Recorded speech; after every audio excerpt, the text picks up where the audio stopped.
We're ready to go. Thank you all so much for being here. I think you're going to learn a lot about certain truck parking. When we were organizing this event later, I thought, well, maybe we should have called it "Where's My Stuff?" Because I'm convinced, and I think you'll learn today from Rebecca, that truck parking is one of the root causes, one of the root issues we have around supply chain issues and shortages today. So almost in every article, every major newspaper, there's an article every day about where's my stuff, and shortages, whether it's school supplies or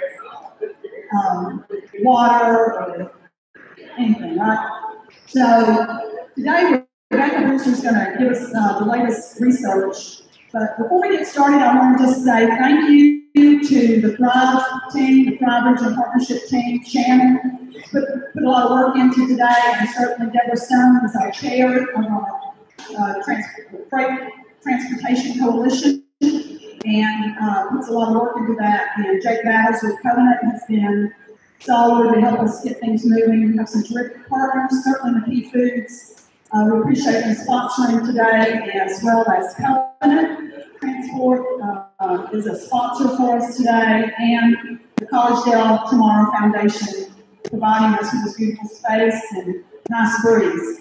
So we're grateful to have those partners. So let me just have a little show of hands here. I see Commissioner Boyd. Do you have any other elected officials with us today? Here comes Greg Vital. He's soon to be our state representative. We're hopeful, and thank you, Greg. He's on the board of Thrive. Others on the board of Thrive, would you just kind of raise your hand? I mentioned Jay, Deborah, there's Beth Jones, and Bridget is in the back. Thank you all so much for putting your work and effort into the Thrive. So people often ask me, why is McKee and myself, why is McKee involved in the Thrive Regional Partnership? So I chair the Thrive Regional Partnership. Deborah chairs our Freight Coalition. Deborah is logistics analyst at McKee Foods. So the reason that I give, which is the three main pillars of Thrive, perfectly aligned with the goals of McKee to ensure that we have a workforce in this region. So Thrive has three main pillars that we work on. First one that I'll mention to you is our Natural Treasures Alliance. And that group is of about 40 associations, nonprofits, organizations that work to preserve the things we love about this community, our natural resources, our rivers, our mountains, our forests, our farmlands, work diligently to see that we're growing smartly and preserving those things. That's important to a company like McKee because we want our employees to want to live here and stay here, raise a family here, and work here. So we want to protect those natural treasures. The second pillar of Thrive is our Thriving Communities effort. The program, it's a 9-month program that communities can go through. Usually it's small rural communities, but they learn what are their assets. A lot of times those are natural treasures. So they learn what are their assets and how do they turn those into economic drivers while preserving them. And again, a company like McKee, we draw employees from all areas of the region. Thrive serves 16 counties, and we draw employees from all 16 counties, as does most major employees. But again, we want those communities to be thriving. We want employees to continue to live in their communities and enjoy those assets. And it makes this region attractive to new people. And then the third pillar is our Transportation Coalition. Right. So you know McKee has a private fleet, and we are adding to the congestion. We know that trucks do, but we're moving really good things on those trucks and good smiles on those trucks. But freight is one of those things that impacts our life. It's one of those things that employees look to when they're thinking about where to get a job. They'll drive 45 minutes for a job, but sitting in traffic congestion is not what they want to do. And it's the same for logistics and trucking. They don't want to sit in traffic, that costs them money. And so we want to make sure that our roads are used wisely and our freight can move. That's important to us, moving our freight. So the three pillars of Thrive perfectly align with the things of any corporation that's trying to grow and be responsible citizens in this region. So that's why we're involved in Thrive. If you're interested in those things, we'd love for you to join us. And today, if you'd like to be a part of our Freight Mobility Coalition, and you're not, be sure and note that on the sign-in sheet, leave a business card, put FNC on there, we'll know what that means. So that's all for me. I want to introduce to you Deborah Stone, who is a long-term employee with me at McKee. I have 34 years at McKee. What about you? 38 this month. 38 this month. So she gets me just fine. That's a known fact. Anybody here from McKee, you can ask them how long they've been with McKee. If it's less than 10 years, they're moving. So that's all good things. So Deborah has worked tirelessly with our Freight Mobility Coalition. If you do not know Deborah Stone, do not leave here today without knowing Deborah Stone. She knows everybody in logistics, and she is a great champion of freight and logistics and Thrive. So thank you, Deborah.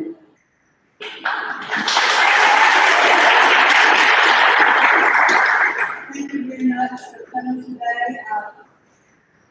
Thrilled to see everybody in person. So I'm glad you're here. I hope you brought business cards, and we're going to do some networking afterwards too. You have questions and things. But I've lived in this area all my life. I lived in Marino, but I worked in Tennessee, so it's Alabama's a fun place to go to. And what we have learned is that it's not all about the states, but we have what we call a level region, and it goes from Nashville to Knoxville and down to Atlanta and over to Birmingham and back up. And that square has 5 years ago had 7,500 trucks a day on the road on the day that we saw. So a lot of transportation comes right through Chattanooga. It's not solid, it's coming right through Chattanooga. But with maybe the exception of Northwest Arkansas, this Chattanooga area has more freight companies than any other place in the whole United States.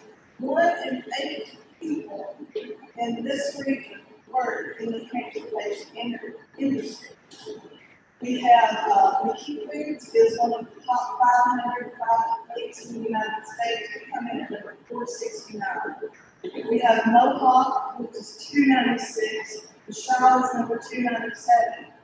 And then there are 3 of the top 500 for-hire fleets in the region. With Covenant, which is sponsored, coming in at number 37. We have Volkswagen, and we also have Transco and other warehousing, logistics, 3PLs that are in the region. So not only are we great out because of the amount of freight that we have in the region, just because of the amount of people and just the influence we have on the whole rest of the United States. So we're very excited to have Rebecca here to talk about that. I have been a long time attender of the American Trucking Association's national conference, and everyone always, the highlight of the meeting is Rebecca's call.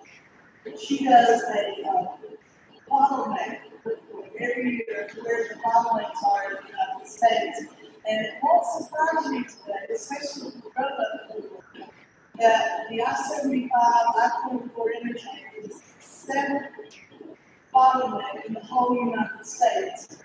But then Tennessee also has I-24 at US 27 is number 53. They're at the top 100. 6 of those are in Tennessee, and 7 of them are in Georgia. So in that main region I was talking about a little bit ago, you've got 13 of the top 100 bottlenecks. But our trucks are driving through every day.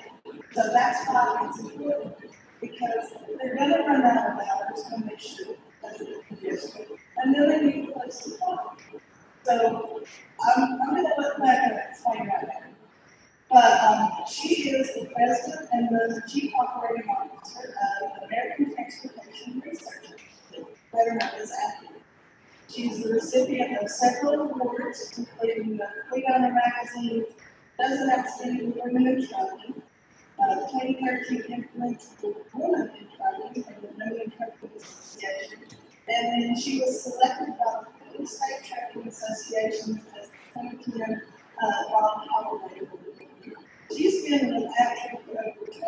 years, so she will be under the that. But prior to that, she was the Public Government Affairs Director for the Superior North Carolina Chamber of Commerce and the lead analyst for Motor. She has a BA in English from Markham College, which she's very proud of. Little competition at UTC. She didn't have to mention that, but she's in the conference. And then she's also a fellow of the North Carolina Institute of Leadership. So we are very excited to have Rebecca here today. So, and she's going to take over her part.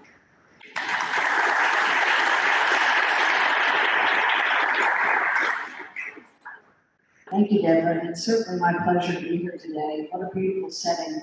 I'm based in Atlanta, so drove up from Atlanta. Not a lot of congestion, thankfully, this morning. But then at some point, the GPS took us off at 75, get up here, and just a beautiful part of the country you live here and working here. I'm quite envious. So here today to talk about the state of truck parking. Just a little background to add to what Deborah described. If you are not familiar with ATRI, we are the trucking industry's not-for-profit research organization. And the work that we do on behalf of the trucking industry is generally focused in the areas you see here. One of the key features of ATRI in fulfillment of our mission is we give all of our research away at no charge. And so the truck parking studies that I talk about today, as well as any other research that we do, the bottlenecks I'll touch on, all of that is available for free on our website. It's fairly intuitive. It's what we do, truckingresearch.org. So I would encourage you to check out our website and see what research we have there that may be of interest to you. We are governed by a board of directors at ATRI who are comprised of the CEOs of the organizations you see here. Up until just recently, when he retired his seat from the ATRI board, Mr. Dave Hunter, the CEO of the Tennessee Trucking Association, was a member of the ATRI board of directors. And we were very, very pleased to have him on board. We sad that he stepped down from his seat, but we have replaced that state trucking association position with Brenda Neville, who runs the Iowa Trucking Association, and we're happy to have her as well. But as much as we appreciate the involvement of our board, this is where the real hard work at ATRI is done. Members of our Research Advisory Committee represent a whole host of trucking industry stakeholders. And it is their job to annually figure out what are the top research priorities for the trucking industry. Where are there knowledge gaps in the trucking industry to which ATRI could bring its expertise to bear?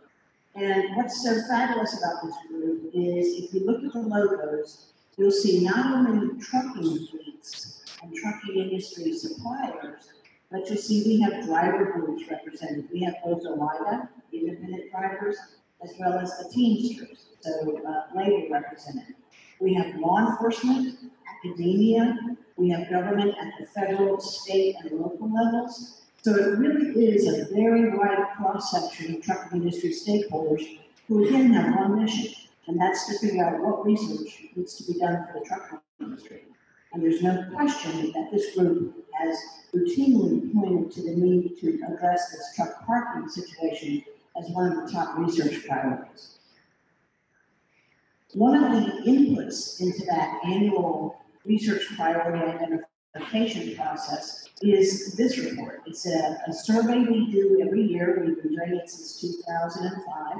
This is of the industry at large. So all those stakeholder groups that are represented on our RAC also take part in this survey. In the 2020 survey, we had the highest response to date. We had over 3,100 respondents to this survey from across the country.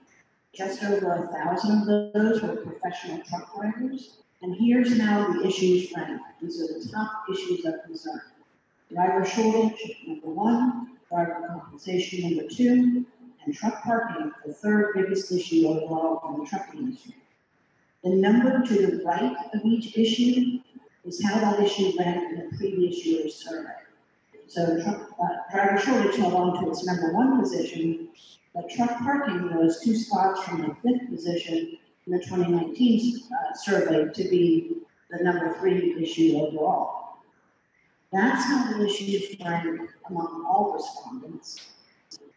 This is what it looks like when you break out responses by professional truck drivers and motor carriers.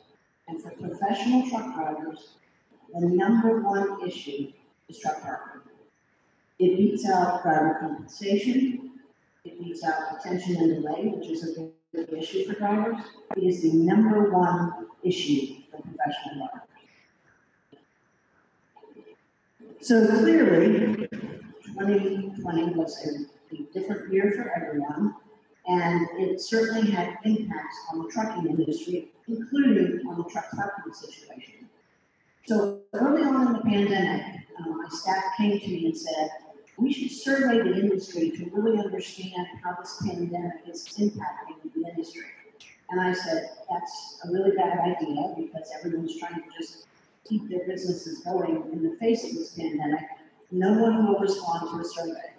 But I was overruled, and I'm glad I was, because as you can see, in just over 2 weeks, we had over 5,000 responses to this survey that we did in conjunction with OIDA, the Owner Operator Independent Driver Association. People really wanted to share through this research how the pandemic was impacting the industry. And there you go. One of the big findings, over 44% of professional truck drivers respondents to the survey who were predominantly professional truck drivers said that truck parking was somewhat harder or much harder to find during the pandemic. Clearly, we've taken a bad situation and during the pandemic made it worse. And one of the reasons it got worse is because states closed public rest areas. So we have an already constrained system in truck parking, and now we have states carving out capacity because they're closing rest areas. I understand the rationale for doing that because early on we didn't know how COVID was transmitted, and the risk of sending employees out to clean the rest areas was challenging. So I understand this was an initial response, but it was not a good one for the trucking industry. Professional drivers kept on driving and needed a safe place to stop. What I found particularly fascinating is, if you remember early on in COVID-19, every public service announcement was wash your hands, wash your hands, wash your hands. Personal hygiene is key to avoiding COVID. Some states chose the solution to be porta potties. They would close their public rest areas but put porta potties out there. And I don't think any one of us really defines a porta potty as the personal hygiene solution of choice. So thankfully, if we take one lesson learned from this experience, is that we cannot shutter rest areas because we have to keep them available for professional truck drivers. At ATRI, we operate, do a lot of our research with a database of truck GPS data. We have over 1 million trucks worth of GPS data that comes into us in real time. And we're able to do a whole host of analyses with it, including looking at this truck parking situation. This is a public rest area in Indiana on the interstate, pre-COVID. And what you see on both sides of the interstate is red, that's indicating parked trucks. They're in the rest area, which is where they should be. But you'll also see red on the entrance and exit ramps. And this particular visualization could be repeated all over the country because you see this everywhere you travel. Here's just a Google Earth picture of what that looks like. I saw on the one coming up on 75, same things, trucks parked on the entrance ramp, trucks filled up the rest area, and trucks parked on the exit ramp as well. This is another visualization. This is a public rest area in Pennsylvania. But what's so frustrating to me is two things. One, you can see the rest area is full. The ramps are full, both on the inbound ingress and egress to that rest area. But if you come back to the left, to that interstate interchange, you also see trucks parked there as well. Those drivers have no other place to park. They're parking there, which is not safe for them, It's not safe for the cars and other vehicles that have to navigate around them. And look at how much open space there is around that rest area. If we could just expand the available parking at some of these public rest areas, it would really go a long way to start alleviating some of these issues. And again, another real visualization of what this looks like. And what I love is the sign that says no stopping on I-95.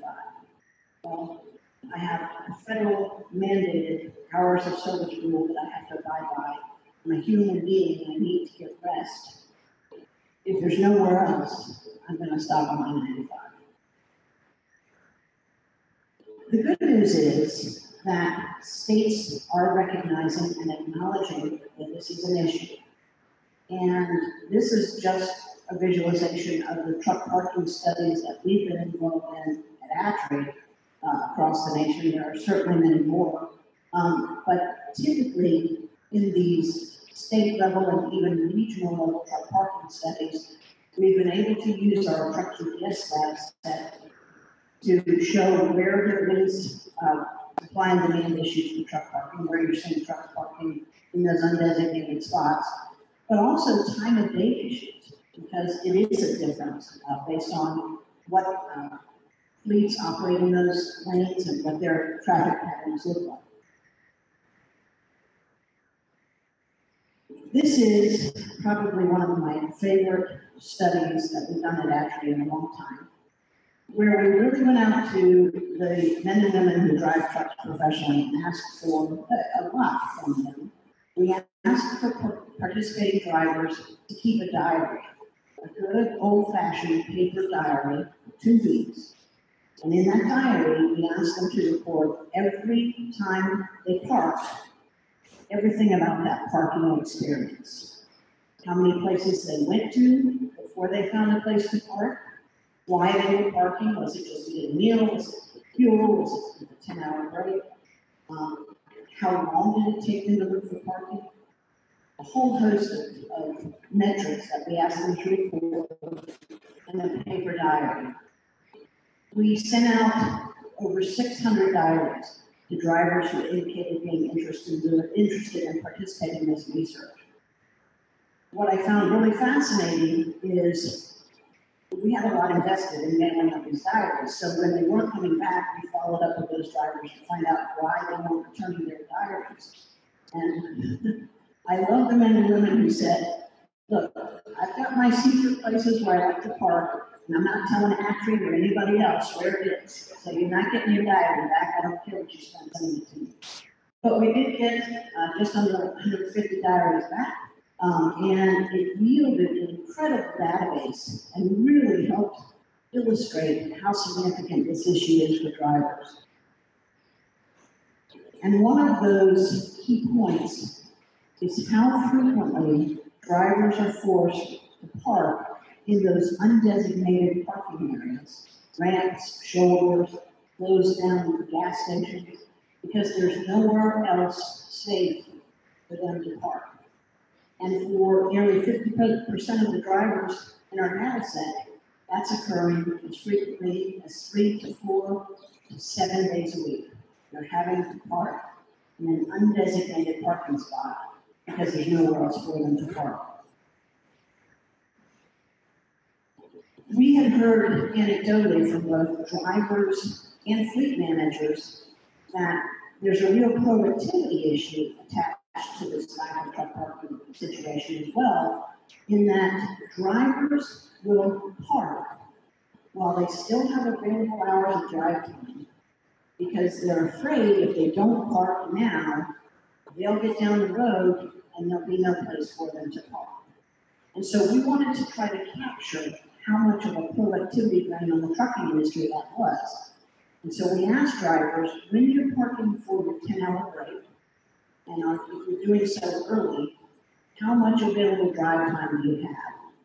And on average, drivers were giving up just about an hour a day of productivity. We monetized the opportunity cost to the driver.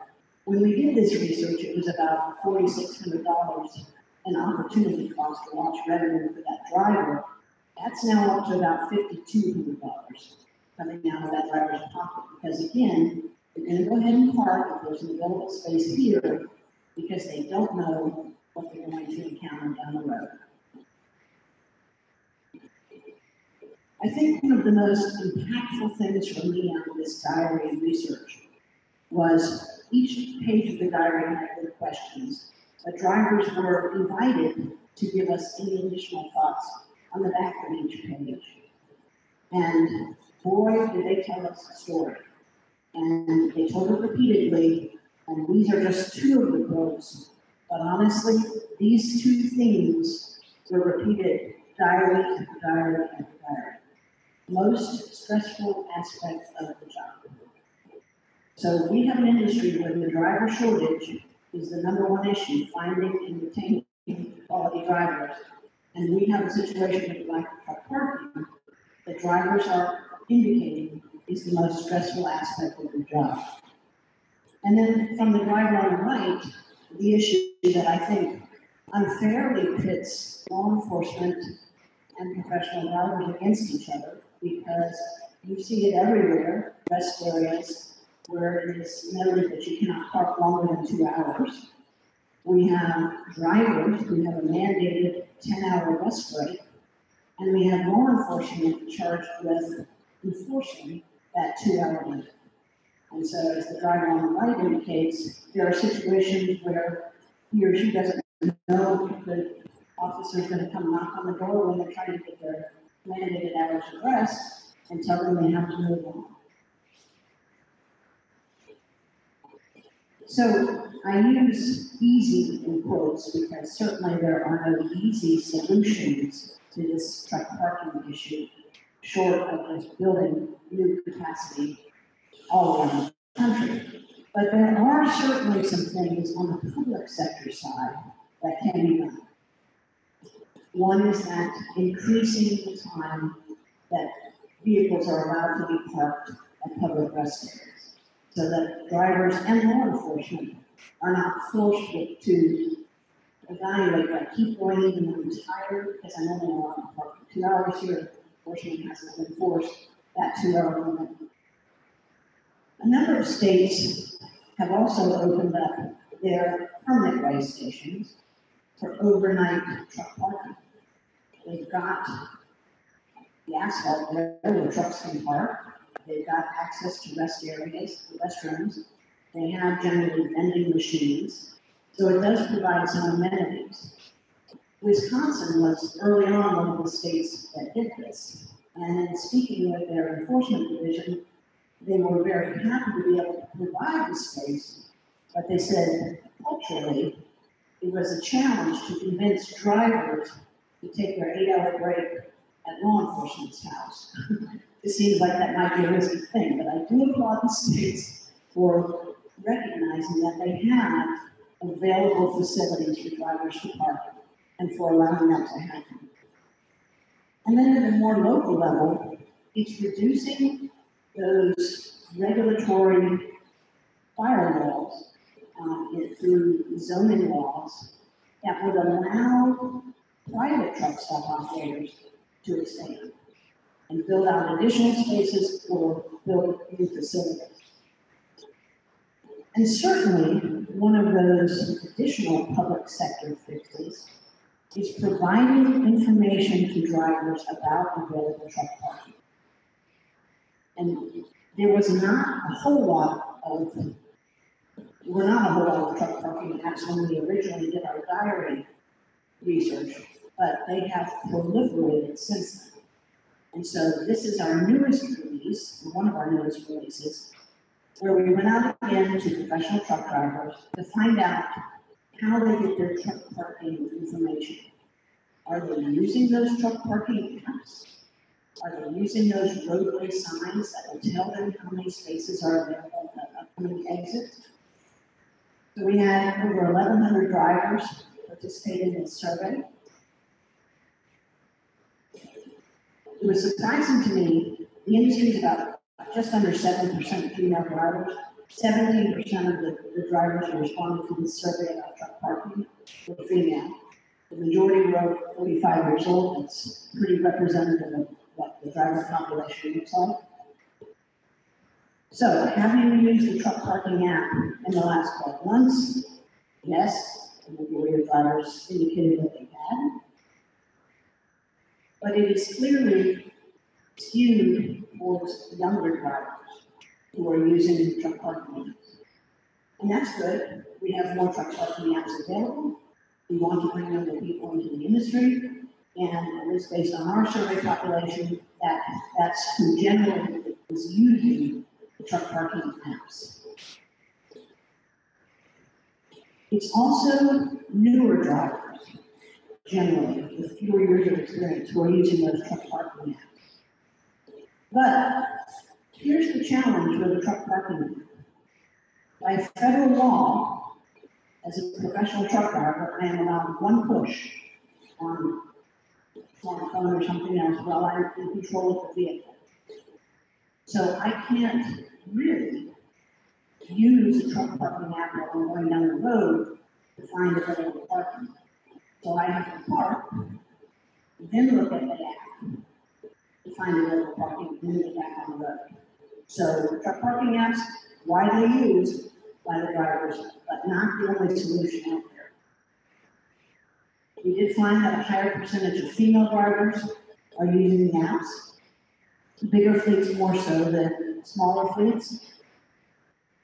But we also asked about use of those roadway signs, and this is a public sector initiative generally, where they are providing space available signs that tell you how many spaces are available at the private truck stops and at the public rest areas at upcoming exits. And you can see that just about a third of drivers said they use both. I use truck parking apps, but I also count on those roadside signs. And that's important because in our truck parking study work, we have encountered some DOT heads who do not want changeable message signs on the roadway. They don't like the look of them. And so there has been resistance to provide truck parking information on those roadway signs to professional truck drivers. But again, I'm driving down the road, it's going to save me time and resources and create fewer safety issues if I don't have to get off an exit when I think there might be parking spaces. If the sign will tell me there are no spaces available at that exit, or there's 6 spaces available. So the last sort of catch-all question in that survey was, what would you do to improve the truck parking situation? Well, the majority of drivers said, increase capacity, build more spaces, we need more spaces to park. But specific to those options of truck parking apps, particularly roadway signs, improve the placement of the signs, and improve how you disseminate the information to us. If you tell me there are 6 spaces available, I understand what 6 spaces mean, and I know that, assuming I can count on that information, there's a place for me to park. Some states have adopted a red, yellow, green code, and so drivers have told us, let's consistently across the country just give us the number, because what yellow means in Tennessee might be different from what yellow means in Mississippi. So consistently just tell us the number of available spaces. And then make sure it's accurate. Nothing will make a driver distrust that system more than for them to pull off based on information on that sign, only to find out that there are no available spaces. I wanted to just talk for a minute about another related issue that rolls into this whole truck parking issue, and that's when drivers are held up at customer facilities, detention and delay at customer facilities. It is the number 3 issue for drivers. And these kind of signs at customer facilities are all over the internet. This is what drivers face in many situations. So I get to a customer, it might be early, it might be a little late if there's congestion. Generally, in many places, I have to sit in line to wait to be loaded or unloaded. load or unload my freight.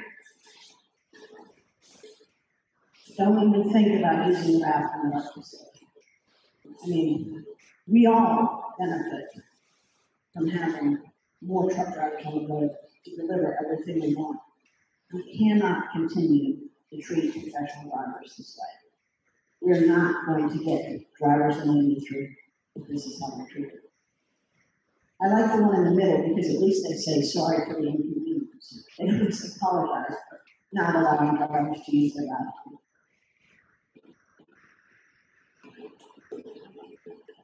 So I am often asked, truck parking is the #1 issue for drivers. Why doesn't it show up on the motor carrier side? I think there are several drivers behind that, if you will. One, commercial drivers experience that of truck parking every single day. And so it's very real to drivers. And certainly on the motor carrier side, there are a number of very pressing issues. First and foremost, finding and keeping drivers. But I would argue that if you are lucky enough to find and keep drivers, the fact that they do not have a safe haven to park is an issue. But I also think it is related, the truck parking issue is part of this bigger issue of transportation infrastructure. And certainly if you've been following all the discussions on Capitol Hill about the highway funding or reauthorization bill, there has been language introduced that would provide federal dollars to expand truck parking.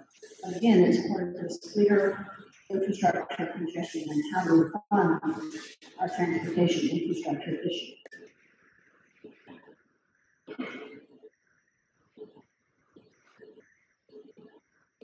So if there was a silver lining to the pandemic, it's that everybody else stayed at home, and in the trucking industry, we got to have the transportation infrastructure to ourselves, at least for a while. We wanted to test that out and see how impactful that was with our truck GPS data set. And so on the left, the Getty Junction, for those of you who are familiar with Atlanta, 285 and 85, we compared the same week in March for 3 years, 2018, 2019, and 2020.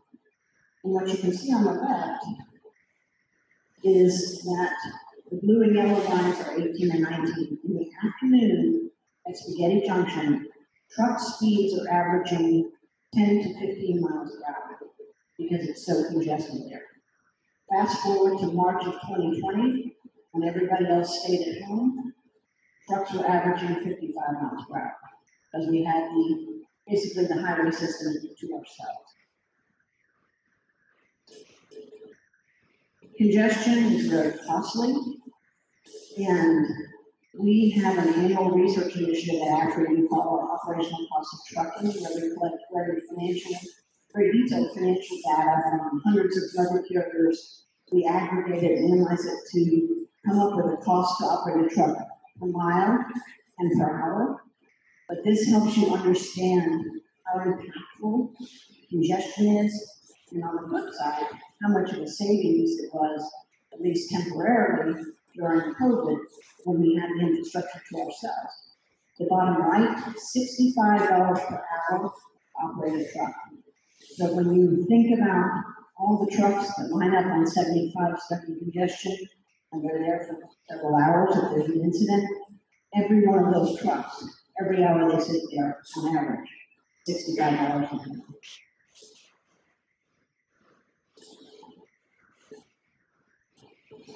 Deborah mentioned the annual bottleneck list.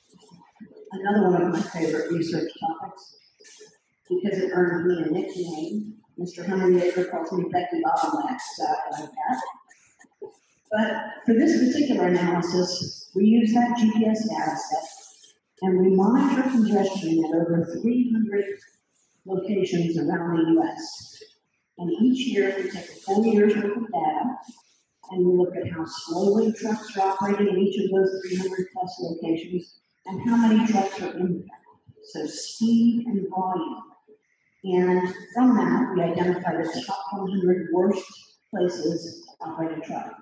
Now again, 2020 was a little different because so many four-wheelers were stuck at home, but as Deborah pointed out, Georgia and Tennessee are two of the states with the highest number of those top 100 truck bottlenecks.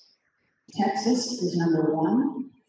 Houston, if Houston were a state, it would be only behind California and Washington in terms of the number of bottlenecks. So really just a challenging place for trucks to operate. Here is the 2020 list of the top 10 worst places to operate a truck. And as I highlighted, you all made number 7, as Deborah mentioned. You also have the distinction of having the only one of those locations in the top 10 where truck speeds were worse in 2020 than they were in 2019. Now, that is attributable in large part to the construction. And we find that in locations where there is construction. We want the construction because we want the interchanges and roadway stretches improved, but in the short term, that construction will lead to worse congestion. Once the project is done, we typically see truck speeds increase. You really do benefit from being right in the middle here in this region of a whole host of the top 13, as Deborah pointed out, of the worst truck bottlenecks.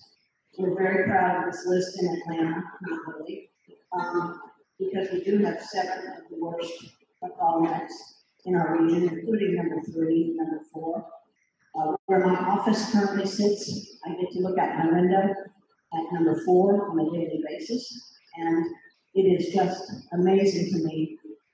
I'm not a professional driver, and I haven't looked at the truck GPS data set yet for this year, but I would tell you anecdotally from what I can see out my window, congestion is not only back, but it's back with a vengeance post-COVID. And here are those 7 locations in Tennessee. I know that certainly Alabama is part of this region as well. We do not have any top 100 locations in Alabama, but we definitely monitor congestion at a number of locations in Alabama, including along I-10 down the Mobile area, where there's often consternation about the George Wallace Tunnel and the congestion associated with that. So this is a little west of here, but you did have a pretty impactful infrastructure and congestion inducing incident with the closure of I-40 in Memphis recently. And so at the request of the US DOT, we took a look at what happened to truck traffic when that bridge was taken out of service. So it's a little hard to see here, but there are 2 bridges very close there, as you probably know, the I-40 bridge, which was taken out of service, and the I-55 bridge.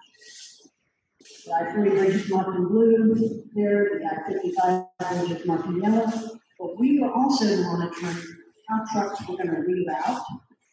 And so down below here to the left, you see a little green marker, that's US 49, I believe, and then up to the north, the purple marker is 155, Interstate 155. So this is normal operations when the I-40 bridge is working. This is what the truck flows look like. So then those same trucks, we start to monitor where they're going and how they're rerouting when that I-40 bridge is taken out of commission. And certainly we see some start to shift to those 2 farther away bridges, and that certainly comes at a cost to the industry and to the supply chain. This is a week later, and again, there's 2 alternate routes. You see traffic pick up, although admittedly, many of the trucks just took the I-55 bridge, where the congestion then was ultimately very much impacted. So, again, using the truck GPS data, under normal circumstances, and that 8 minutes is an average eastbound and westbound, when the I-40 bridge is open, that's about how long it takes a truck to go between those 2 points. The day after, on the I-55 bridge, it was averaging 84 minutes for trucks to go directly across. If it came down south here, it's about 60 minutes.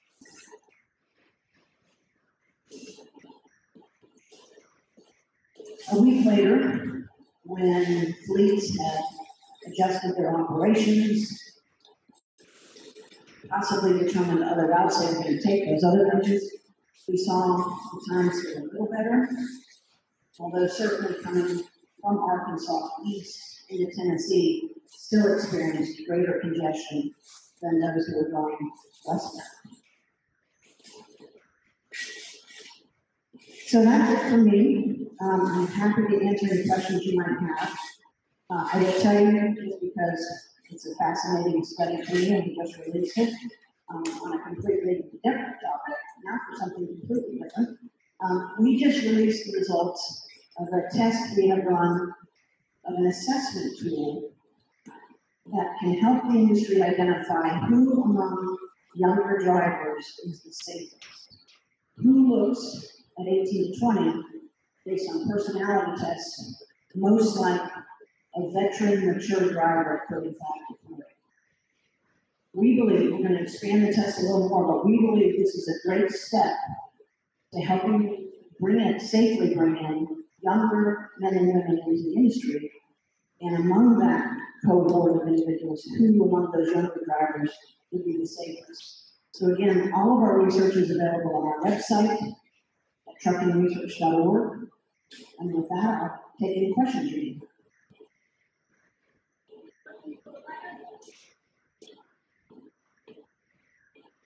Yes, sir.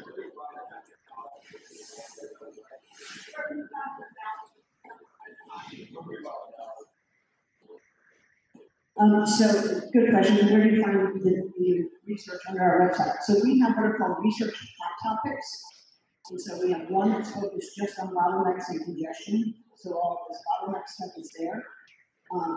We have one on the driver shortage, and so that's where you'll find this newest younger driver assessment tool. And then we have one on truck parking, where you'll find all of our various truck parking studies and under that particular tab. Yes. We talked about vehicle parking message signs, and I know probably the state and federal government provide signs. I'm wondering why they changed it already have this system. And I know you mentioned that it don't feel too much, but if you have signs that they put out already saying, oh, there's an accident 5 miles down the road, it's going to be 20 minutes. So they utilize that, you know. Absolutely, it's a great question. One of the challenges is getting accounts. Oh yeah, so the question is, why don't states utilize the variable message signs that they already have in place that are typically used in traffic incidents that'll say, crash ahead, take X route. And so my response is, one of the challenges is getting the counts of the spaces. You have to have someone, you either have to have the technology, and our report goes into a number of the technologies that are available. They're either cameras that count in and out at a rest area from truck stop, or there are sensors that can say, okay, a truck's parked here, a truck's parked here, there's not one here, so that's an available space. It's getting, or it's somebody manually going out and counting. In some cases, the truck parking, the private truck stop operator has to provide those counts. But for the public sector, rest areas, there are technologies available that can be deployed that can provide those space counts. But there is a resource requirement associated. You'll raise your hand up in the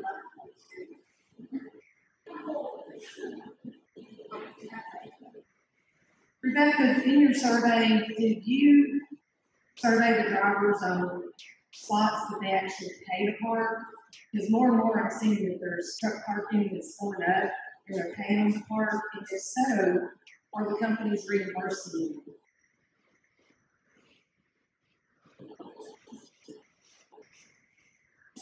Thanks, Donna. So over the years in our truck parking survey work, we have asked drivers about their reactions to truck parking reservation systems early on, because a lot of the private truck stop operators are allowing drivers or fleets to reserve a space. Typically, they're up close, and certainly if you know you're going to have a space to park at night to greatly remove that most stressful aspect of the job. Early on, when we did survey work, we asked drivers how much they were willing to pay to reserve a parking space. Zero. Not a great business model for people who are in reserve parking spaces. But then that was before our diary research. Fast forward to the diary research.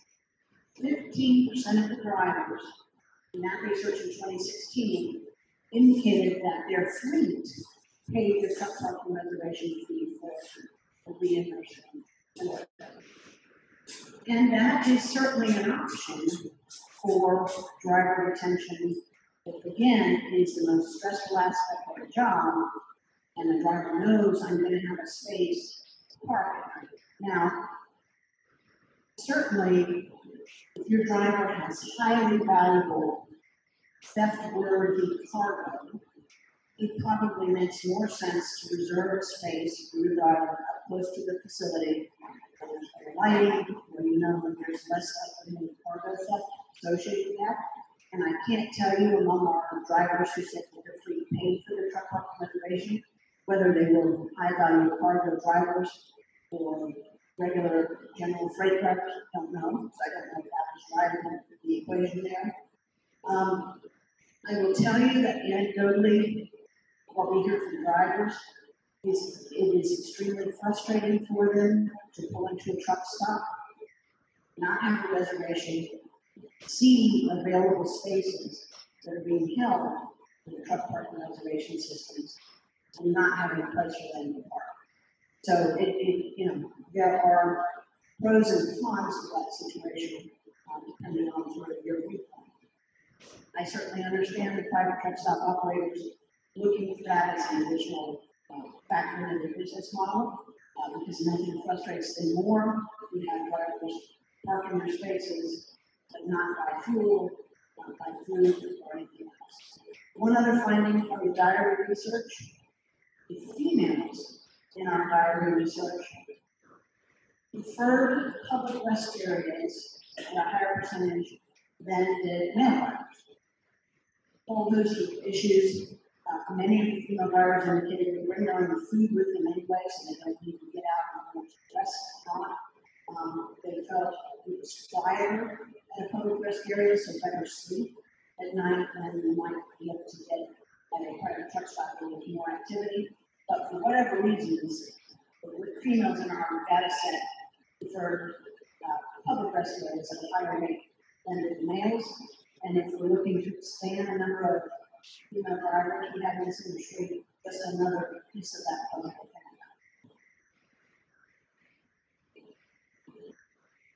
Yes, On average, what are they paying for? so the question is, on average, what are they paying?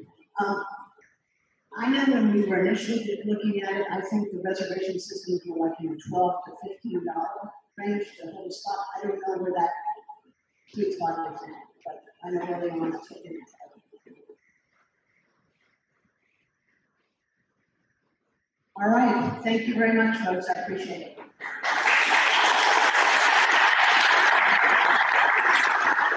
Thank you, Rebecca. We always enjoy your research. Let me just say, you need to go to her website, look at that. We thank you for providing that service to the trucking industry. We've had a couple more of our state legislators come in. Senator Bo Watson is in the back. Senator Mike Bell. Thank you all so much for being here. Did I miss anyone else come in that I didn't recognize out of suit and tie? Okay. Thank you all so much for being here. A couple of things you'll want to check out before you leave. We have some maps in the back that are a result of a study that TDOT conducted with GDOT and Alabama, ALDOT, and Thrive, and did some great work. Amy is here from TDOT, and it's a terrific study about freight mobility in this region. We've got some maps back there that just kind of highlights some of the congestion for this area and where those trucks are. So God is working, our freight mobility coalition is working with TDOT and ALDOT and GDOT for our region on these issues. And Bridget Massingdale is here. She is President and CEO of Thrive. She's toward the back. Bridget says data is our goal. And that is so true. And so I'm excited to announce today that we have secured funding to build a freight data lab. We're going to be working with the local university to help us with that. And our goal is to be able to take all these data sets from all these different sources and pull them together, have good analysis for our region, so that we have really good information to take to our state legislators, to take to the trucking industry, to take to some of these folks that can really make a difference and help us solve some of these issues. I'm not sure, but is it true that there's not a truck parking facility from Cartersville to Chattanooga? There's no place to park between Cartersville and Chattanooga. I think that's true. And so you can imagine if you're going south, once you leave Chattanooga, you can stop at Cartersville before you get to Atlanta. You think you're going to run out of hours, $65 an hour, stop and an hour short. So anyway, we're going to be working on that. If you'd like to join us and help us, we would love to have you. So we're looking forward to that, and more details coming soon about our freight data lab. We'll take Rebecca's data and a lot of other and consolidate and dig into that and have some good information for you. So be sure to check out those maps back there with that study that TDOT did. Rebecca mentioned Dave Honeyacre, and Donna England is joining him from the Tennessee Trucking Association. Thank you, Dave is on our board and helps us at Thrive. Again, I want to say thank you to McKee Foods. We've got several folks here from McKee for sponsoring today, as well as Covenant Transport and the College Sell Tomorrow Foundation for sponsoring us and hosting us today. Am I missing anything else? All right, thank you all so much. We appreciate you coming. Thanks for your time.